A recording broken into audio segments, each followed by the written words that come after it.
Man, nearly magic hour. So, I was going through my videos, looking to ramp up and finish off or get back to work rather, on my YouTube Stories playlist, and going through the videos to see where I had last left off three years ago.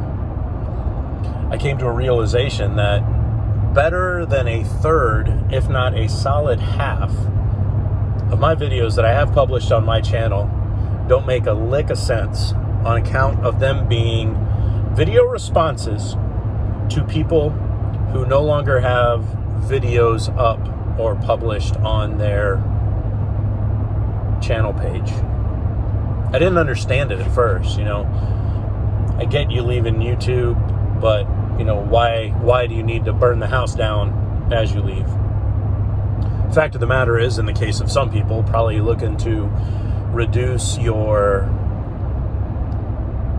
digital footprint, reduce your online presence somehow for whatever reason. That's fine. It's odd that I make this lore video about a person who pivoted their channel, and that's another reason to take your videos down. If you pivot your channel content to a different theme, go from philosophy or survivalism or firearms, and then pivot, in the case of Bisonkawk1, to a lore channel.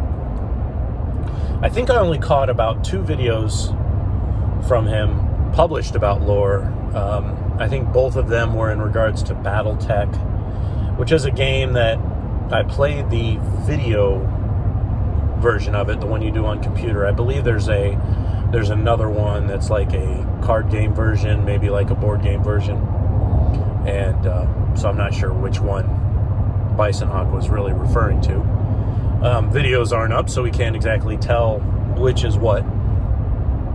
Interesting thing about Bisonkawk, he was part of what I considered to be like the core circle of our group.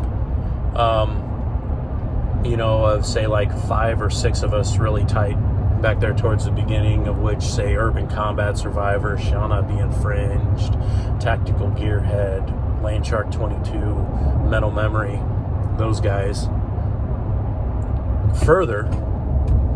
Furthermore, is Bisonkawk is also in the same industry that I'm in, the automotive industry. So there's a little bit of a connection there, and we're close to the same age. He might be a couple years younger than me, but he always had good videos, very insightful, real good back and forth discourse. There was a time, though,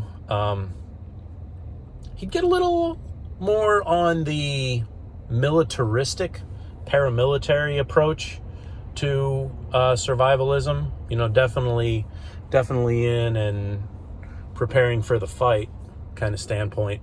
There was one particular time that we all had to kind of get together and disagree on this foodstuffs issue. Bisonkawk had the idea of sabotaging a portion of your prepped foodstuffs in anticipation of somebody trying to steal them from you. In essence, creating sort of a scorched earth or a subversive attack.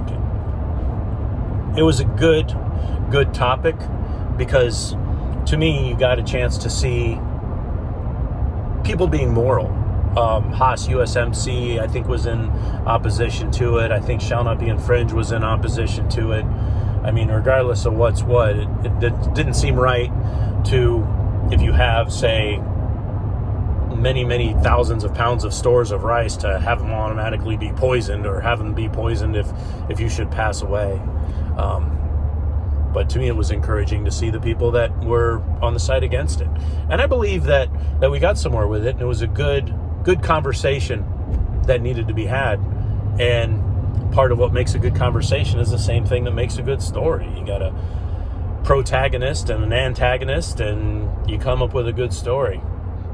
And that's the problem with people quitting or people leaving the group. You lose the protagonist, you lose the antagonist. Story's still there, but what's the point of a of an antagonist without a protagonist, or vice versa more, because maybe in the case of YouTube, if you're an antagonist, you can just scream at the camera, talk about how much everything sucks, and then people will dig it because people like to see somebody losing their cool. It's the nature of magnetic attraction. You know, we get pulled to a magnetic pole, a negative magnetic pole. Bisonkawk, miss you, buddy. I really do. I think he's a good, well-meaning, red-blooded American. Not sure what he's doing now. He was part of the reason I switched over to VidMe for a brief time. The irony of that is I went over to VidMe and he wasn't creating videos on VidMe, so. And then people are hard to get a hold of because pretty much people don't want to talk to old Lambdog76. No. They want to play with Lambdog76's best buddies. Lambdog76's only claim to fame: friends with Shall Not Be Infringe, friends with Corey C, and I can probably get a hold of Raw Dog Latard somehow. That's all I'm good for. All right. Bisonkawk1, hope you're doing well. Shoot a video, man. Shoot a video if you see this. Catch y'all later.